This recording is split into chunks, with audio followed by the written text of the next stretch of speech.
Things at Rockstar Games really aren't trending upward at the minute, especially after the last week or so's news about more than 30 workers being abruptly fired. The Independent Workers' Union of Great Britain says over 200 employees have now since signed a letter to senior management demanding that their colleagues be reinstated. It's heartwarming to see so many of our colleagues supporting us and holding management to account during a period where Rockstar want us to feel scared.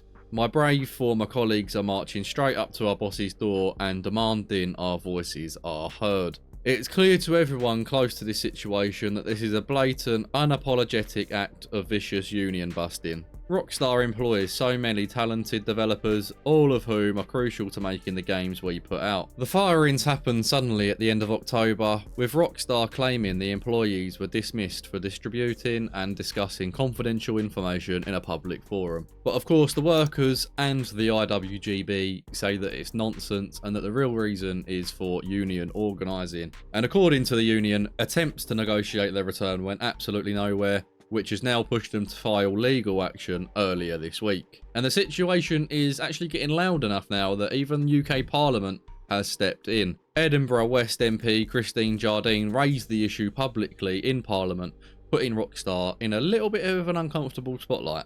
Clear an interest because I have an employee who works for the company I'm about to mention, although they are not affected by the action it's taken.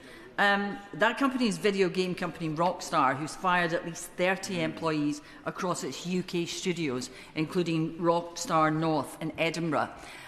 Several of my constituents have been directly affected, and some came to see me last week to express those concerns. They claim they have been sacked because they were trying to unionise and discussing working conditions in private. But Rockstar have accused them of distributing confidential information and sacked them for gross misconduct. I've written to Rockstar to ask for information on the issue, but I wondered, could I have a meeting with the relevant minister to discuss what steps can be taken to support the workforce? The sector she talks about is really important to the growth of the economy.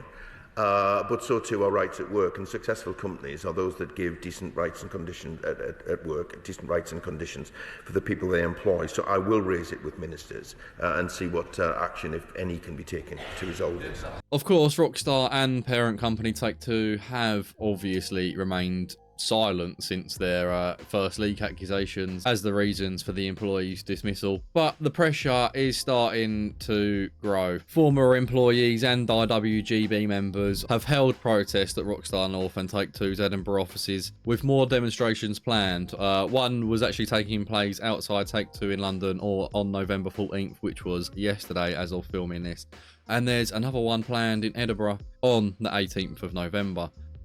This whole situation is starting to feel a little bit like a pressure cooker that Rockstar just keeps pretending isn't on.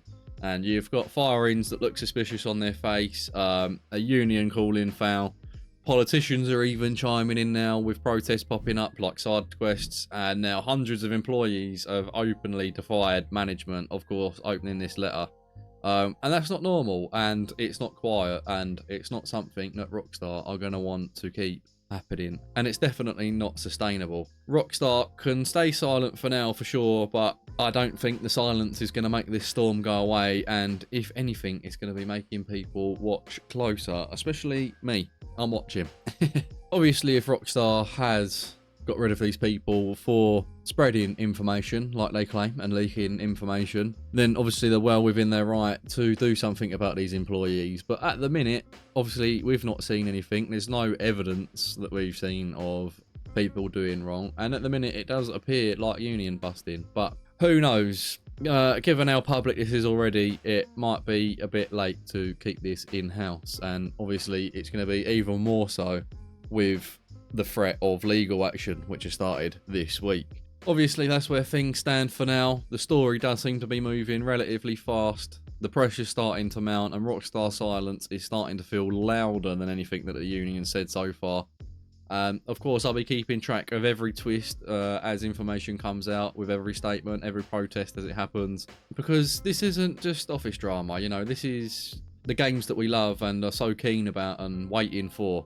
I'm keen to hear what you all think about this, so please leave your comments down below.